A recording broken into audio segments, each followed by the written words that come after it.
Last year, I decided to design and mint my own silver coin.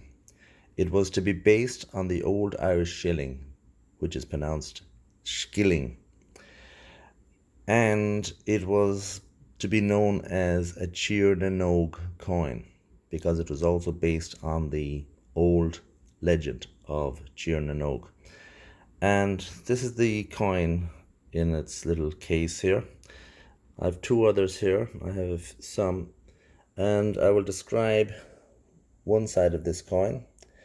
On top is the words Tír na nÓg, which is the Irish for land of the young, and it will depict a Celtic cross.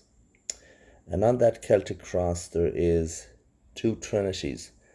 Up on top is the old pagan trinity, and in the center is the Christian trinity. And that will depict the change of Ireland going from a pagan country to a Christian country.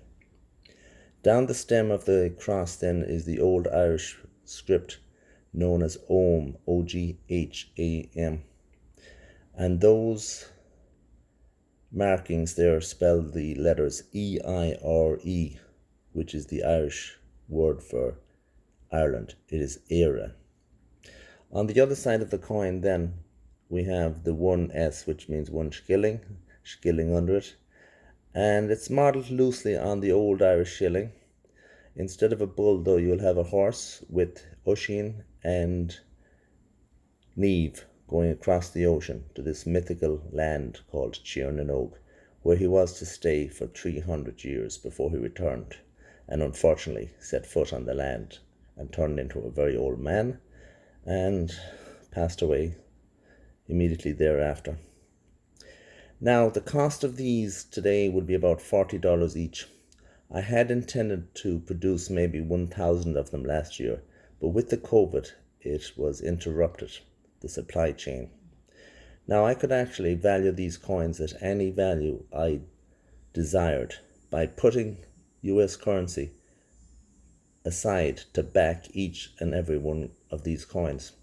So if I was to put $100,000 aside, I could produce 1,000 coins, and each coin would have a backing of $100 and would have a value there then of $100 each. Now, the intrinsic value of an ounce of silver will depend on whatever the price of silver is at that particular point in time. Today it's about $24 an ounce. So they have value, but I also could determine whatever value I wish to put upon them by actually backing them with US currency, which is very easy to do. Now, in comparison to the American eagle, which is on top there, it has a smaller diameter, but it has a slightly greater thickness. So they're more or less the exact same weight. And of course, it's much bigger than a US quarter that you see on top there. And that is my silver coin. So I'm going to put in an order now for a number. I haven't decided yet as to how many, but I'm going to get a production of these made in the next month or so.